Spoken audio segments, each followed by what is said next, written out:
Hi, I'm Christina Trauthwein, VP of Content and Partnerships at Hotel Business. And I'm here with John Schultzel, and he's the Chief Growth Officer at Olympia Hospitality. Welcome. Thank you. Lovely to be here. So let's start with this. We're going to talk a little bit about your campus hotel projects and what makes this a cornerstone of Olympia's hotel portfolio. We were accidental in being in campus hospitality going back into the 70s. But we learned over time that campus markets are terrific, and I think a lot of people have discovered that since then. For example, the Graduate brand, where it's built on academics. We found after the recession that there's a lot of middle ground between major university campuses where private development can be supported on any number of levels, and smaller college communities that want and need a high-quality lodging amenity, but they don't fit into traditional lodging development framework. And we've become a bit of a problem solver for smaller, more nuanced schools, even Ivy League schools and NESCAC schools, to help them problem solve for putting a premier lodging destination onto a campus that may not support, something like the University of X state where you have medical centers and 20 hotels. Well, the East Coast is certainly dotted with many colleges. Many prestigious schools. Yeah. And they do have the means to put the lodging amenity on the campus, but they're not developers by trade, and they certainly don't want to be in an operating business like hotels. And so we have found ourselves really sort of filling that expertise need. So it's become a niche of ours really since the recession, and we really lean into it because college hospitality is the funnest hospitality there is. I'm sure. The stakeholders are fully invested in their assets. They care deeply for their community. Each school has its own temperament, its own personality. People are coming there for different reasons. They're geographically diverse. So every one of these projects is very sort of specific to where it is, who it's serving, and what the heritage and culture of the school is. Because it's our job as the sort of the operator to help bring those stories to life, because that's really the marketing engine for the hotel. Yeah, for sure. It's always great to find that niche and then be successful at it. Yeah, thank you. So let's then talk about another one. I know you're also growing your destination hotel portfolio. So tell me about that a little bit. So I think all of us who have ever been in hospitality know the different segments and what drives travel. A lot of us learned some very important lessons after COVID when there was a huge bubble of demand that just exploded, and all of us who serve leisure destinations enjoyed some of the best times ever. Our company is headquartered in Maine. Some of our flagship hotels are vacation destinations. And so it's sort of a natural extension for us to want to lean into adding those types of destinations to our hotel portfolio. So if it's the White Mountains, which is skiing and outdoor recreation in the summertime, if it's Nantucket and Martha's Vineyard, which are very specific island spots, if it's Stowe, or as if we work our way into New York State, or down to Florida. I think speaking the language of destination tourism is something that translates well no matter what destination you go to, as long as you're sort of picking up why people want to be there and kind of leaning into, we were talking earlier about Maine and what makes Maine such a special place, nostalgia, family, camps, and travel.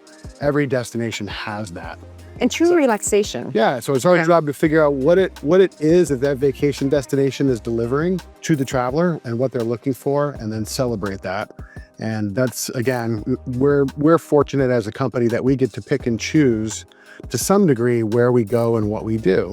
And so college hotels, we just love that kind of work, and leisure destinations, especially small, more focused ones, are just the kind of places we like to be. So that's Well, you're certainly in one of the loveliest areas of the country. Thank you. The way life should be. Yes, absolutely.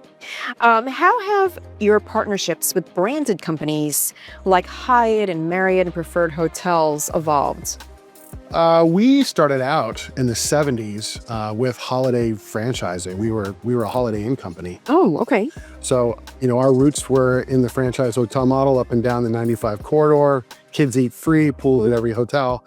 And I think we evolved with the franchising model really up into sort of the early 2000s, where we then sort of pivoted really into the independent space. And I think that there's a growing role for independents in the hospitality landscape by virtue of digital media and marketing and distribution. So right now, I think we really like to lean into both, and that kind of takes us into the soft brand conversation. So on our franchise side, we've always tried to be boutique in our mindset, which is how do you take a Hilton Garden Inn or a Hyatt Place and really dress it up to celebrate the destination while still embracing the standards that come with a franchise relationship. But conversely, we would like to see it better reflect its place. On the flip side of the coin, solutions and partnerships like Preferred allow us to bring enhanced distribution and marketing to an independent asset, more of a right-sized fee structure. Right. And then in the middle, we have the Tapestries, Tributes, JDVs of the world. And I think there's obviously been a lot of activity in today's development world, leveraging independent character with franchise distribution. And I think that logic really resonates with us. We're going to continue to do and evaluate a lot of projects that fit that mindset. So, John, you take an integrated approach to development. How has this shaped Olympia's broader growth strategy? So we've been through enough cycles in hospitality to realize that in real estate, not all things sort of go through their dips and peaks at the same time. So what we've been trying to do, especially with our academic partners, who don't necessarily have the development acumen to always execute a student housing building or academic space or a museum or a library, where we've developed a trusting relationship by being the hotel development partner and trying to lean into the other sort of disciplines within a college campus to provide development services for their other needs. Some of that's been privatized over the years. I think student housing is a great example, where P3 partnerships and private companies have been able to solve for that for the schools.